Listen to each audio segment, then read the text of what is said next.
सुप्रभात छात्रों, आज हम नाखून क्यों बढ़ते हैं इस पाठ का दूसरा भाग देखने वाले हैं। अगर आपने पहला भाग नहीं देखा है तो नीचे डिस्क्रिप्शन बॉक्स में लिंक दबा के आप वो पाठ देख सकते हैं, या फिर जो ऊपर आई बटन दी हुई है उस पर क्लिक करके भी आप वह पाठ का पहला भाग देख सकते हैं। और आपको दूसरा भाग देख समझने के लिए पहला भाग देखना ज़रूरी है, तो उसे अवश्य देखिए। तो अब तक हमने इस पाठ में देखा कि नाखून हमारे जो बार बार बढ़ते हैं वह हमारी क्या है, पांचवी प्रवृत्ति है मानव की। और हम नाखून बढ़ते जाते हैं, हम काटते जाते हैं, फिर भी वह क्या होते जाते हैं, बार बार बढ़ते जाते हैं। और शुरुआती जो वनमानुष था उसने नाखूनों का उपयोग अस्त्र के लिए किया था, लेकिन अभी वह जो हमारे नाखून है वो आदमी को नहीं चाहिए होते हैं, इसलिए हम उसे बार बार काटते हैं। तो अभी हम देखेंगे नाखून क्यों बढ़ते हैं, इस पाठ में आगे क्या बताया है। तो देखिए, मनुष्य पशु से किस बात में भिन्न है? उसमें संयम है, दूसरों के सुख दुख के प्रति संवेदना है, श्रद्धा है, तप है, त्याग है। इसीलिए मनुष्य झगड़े टंटे को अपना आदर्श नहीं मानता। गुस्से में आकर चढ़ दौड़ने वाले अविवेकी को बुरा समझता है। तो मनुष्यों में और पशु में किस बात में भिन्नता है?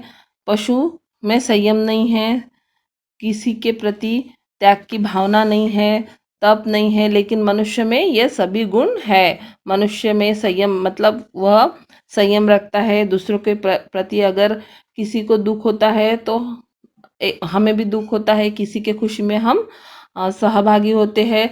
तो दूसरों की वेदना हम अपनी खुद की वेदना समझ के मानते हैं।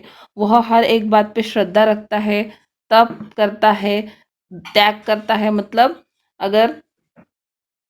किसी को अपना सब कुछ देने के लिए तैयार रहता है, खुद त्याग करके। जैसे एक भाई बहन है तो छोटे भाई के लिए बड़ा भाई एक चॉकलेट अगर उसके पिताजी लाते हैं तो एक ही लाते हैं, तो अपनी चॉकलेट वो उसे देने के लिए तैयार हो जाता है, मतलब उस चॉकलेट का वो क्या करता है, त्याग करता है। इसे बोलते हैं त्याग। और जो इसीलिए फिर क्या होता है, मनुष्य झगड़े टंटे को अपना आदर्श नहीं मानता, मतलब वो झगड़ा टंटा करने में विश्वास नहीं रखता। गुस्से में आकर किसी पे चढ़ दौड़ने वाले अविवेकी मतलब बुद्धिहीन लोगों को वो क्या समझता है, बुरा समझता है। किसी के ऊपर एकदम चढ़ना, झगड़ा करना, इसको क्या समझता है, बुरा समझता है। वचन, मन एवं शरीर से किए गए असत्याचरण को गलत मानता है। मन से, वचन से और शरीर से किए गए असत्याचरण मतलब जो बातें सही नहीं होती है उसे क्या मानता है, वो गलत मानता है। ऐसा कोई दिन आ सकता है जब मनुष्य के नाखूनों का बढ़ना बंद हो जाएगा। तो लेखक यहाँ पूछ रहे हैं कि ऐसा कोई दिन आएगा? अभी पता नहीं है ऐसा कोई दिन आएगा या नहीं आएगा जब इंसान के क्या नाखून बढ़ना बंद हो जाएंगे, क्योंकि अभी तो हमें पता है कि हम काटते हैं तो नाखून बढ़ ही जाते हैं। प्राणी शास्त्रियों का ऐसा अनुमान है कि मनुष्य का अनावश्यक अंग उसी प्रकार झड़ जाएगा जिस प्रकार उसकी पूंछ झड़ गई है। तो प्राणी शास्त्रियों का यह ऐसा अनुमान है, उनका अंदाजा है कि क्या होगा, मनुष्य के अनावश्यक अंग एक दिन क्या हो जाएंगे, झड़ जाएंगे, जिस प्रकार उनकी पूंछ झड़ गई। पहले मानव को क्या थी, पूंछ थी बंदरों जैसी, लेकिन वो अनावश्यक थी, उसे पूंछ का कोई काम नहीं था, इसीलिए वो अपने आप क्या हो गई। जैसे जैसे दिन बीतते गए उनमें बदलाव होते गए, मनुष्य में जो अनावश्यक बाल है, अनावश्यक जो पूंछ है वो उनकी झड़ गई। उस दिन मनुष्य की पशुता भी लुप्त हो जाएगी। और लेखक का कहना है कि जिस दिन ऐसे अंग या तो फिर नाखून झड़ जाएंगे, उनका बढ़ना बंद हो जाएगा, तब मनुष्य की पशुता क्या हो जाएगी, मतलब मनुष्य के अंदर जो पशुता वाले गुण है वो लुप्त हो जाएंगे। शायद उस दिन, लुप्त मतलब गायब, शायद उस दिन वह मरणास्त्रों का प्रयोग भी बंद कर देगा। मरणास्त्रों का प्रयोग मतलब जो हम दूसरों को नुकसान पहुंचाने के लिए, दूसरों के लिए हम जो शस्त्र उपयोग में लाते हैं उसका प्रयोग करना भी मनुष्य बंद कर देगा। नाखून का बढ़ना मनुष्य के भीतर की पशुता की निशानी है और उसे नहीं बढ़ने देना मनुष्य की अपनी इच्छा है, अपना आदर्श है। तो नाखून का जो बढ़ना है वो मनुष्य की पशुता की निशानी है, मतलब नाखून अपने आप बढ़ते हैं तो वो मनुष्य की पशुता जैसी निशानी है, और उसको बढ़ने नहीं देना ये मनुष्य की खुद की इच्छा है। क्योंकि अगर नाखून नहीं बढ़ते हैं, वह मनुष्य अगर नहीं बढ़ने देता है तो वो उसकी इच्छा रहती है, वो खुद अपने नाखून काटता है। जिसे पसंद रहते हैं वो नहीं काटते हैं नाखून, लेकिन अपनी इच्छा के अनुसार मनुष्य नाखून काटता या बढ़ाता है। तो वो नाखून काटना उसका क्या है, आदर्श है। मनुष्य में जो घृणा है, जो अनायास बिना सिखाए आ जाती है, वह पशुत्व का द्योतक है। मनुष्य में जो घृणा मतलब नफरत, ये जो नफरत अपने आप मनुष्य में आ जाती है, ये किस बात का प्रतीक है, पशुत्व का प्रतीक है। द्योतक मतलब प्रतीक है। अपने को संयत रखना, दूसरों के मनोभाव का आदर करना मनुष्य का स्वधर्म है। तो मनुष्य का खुद का धर्म क्या है कि अपने आप को संयम में रखना, दूसरों के मनोभावों का आदर करना, दूसरों के इच्छाओं का, उनके मन का आदर करना, उनका साथ देना, ये मनुष्य का खुद का क्या है, धर्म है। बच्चे यह जाने तो अच्छा हो कि अभ्यास और तप से प्राप्त वस्तुएं मनुष्य की महिमा को सूचित करती है।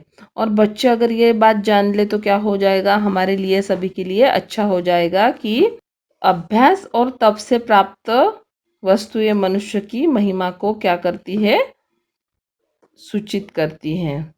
मनुष्य की चरितार्थता प्रेम में है, मैत्री में है, त्याग में है, अपने को सबके मंगल के लिए निशेष भाव से देने में है।